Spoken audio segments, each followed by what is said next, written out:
So UFC 242 pay-per-view kicks off at 6 a.m.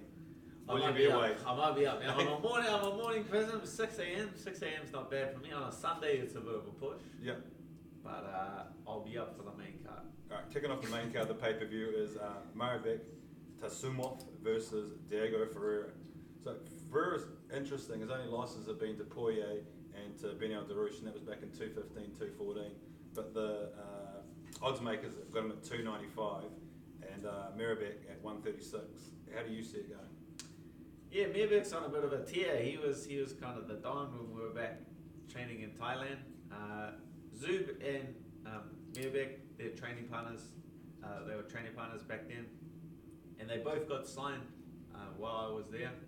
And so to see them then and them then do their thing in the UFC was very cool, man. So Taisumov, yes, 6 win streak, 5 of those are knockouts.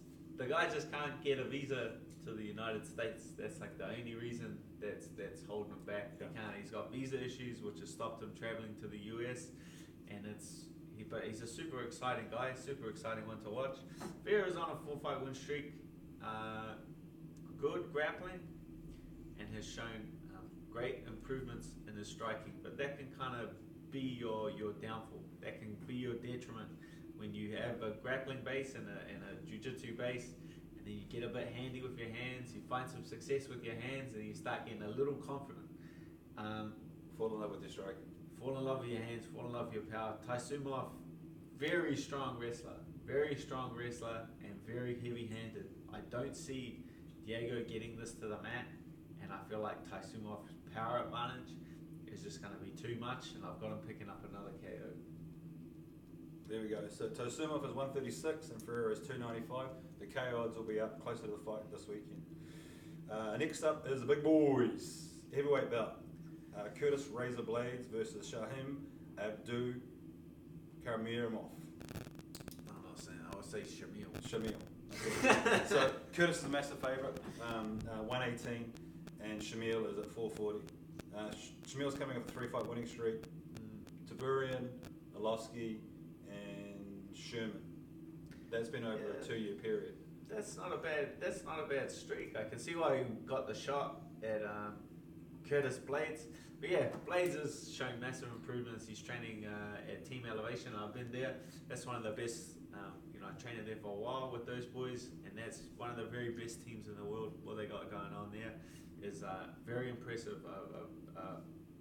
World-renowned crew of coaches behind Blaydes, and that's why he keeps just making massive improvements in short amount of time.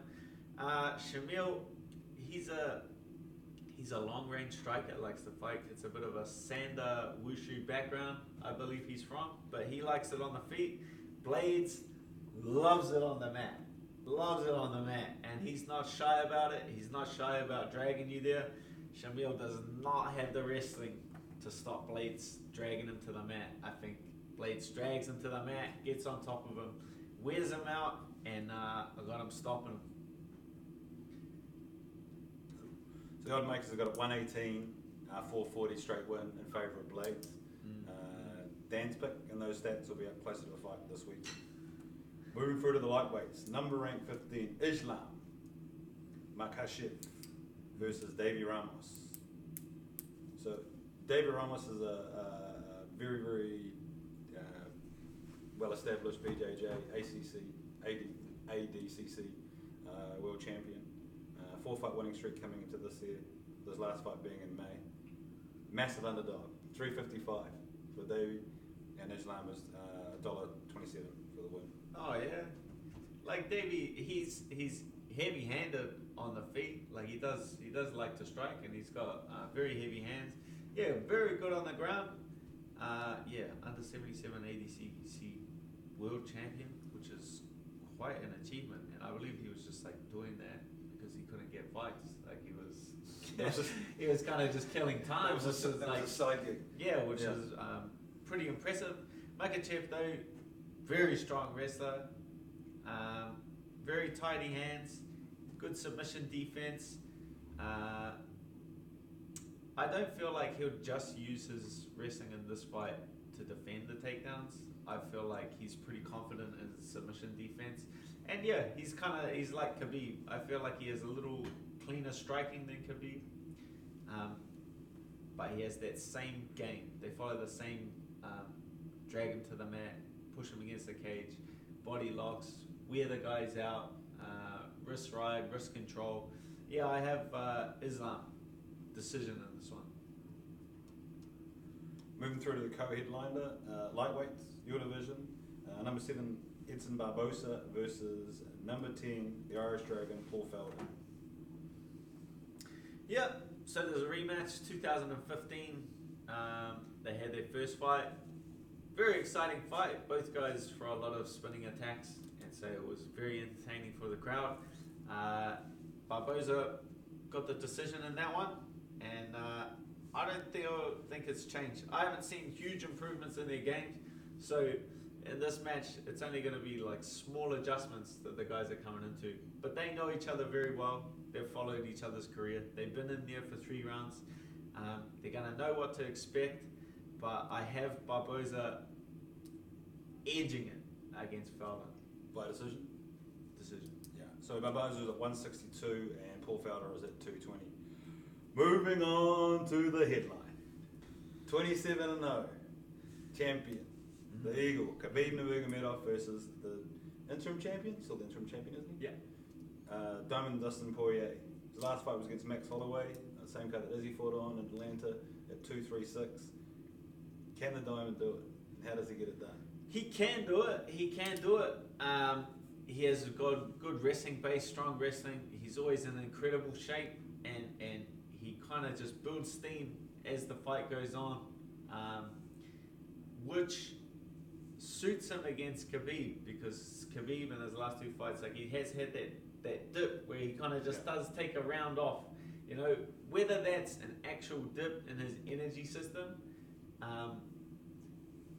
is yet to be known, or is he just taking that round off because he knows he's 3 rounds up, he can take a round off and then finish strong. Yeah. So it's whether it's an actual dip in his energy system or whether it's an educated choice and decision that he's making is yet to be known.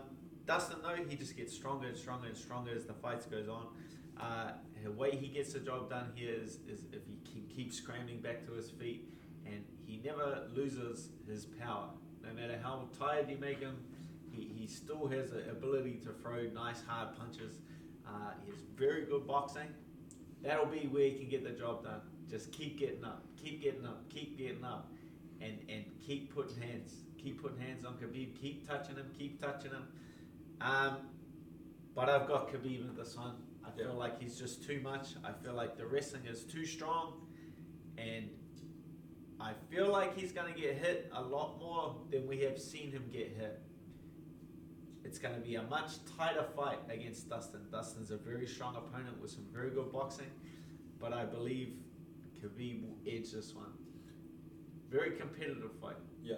And look, Khabib hasn't fought since his submission went over Conor and his kick flip into the Conor's corner at 299. And there's some other factors as well that things, you're just looking at the UFC embedded series, like this is the first time his dad's actually been to one of his championships fight, and there must be a huge amount of pressure on him that basically the guys in Abu Dhabi have put up all this money, they've purpose-built, what is it, a 30,000 people stadium just for this fight.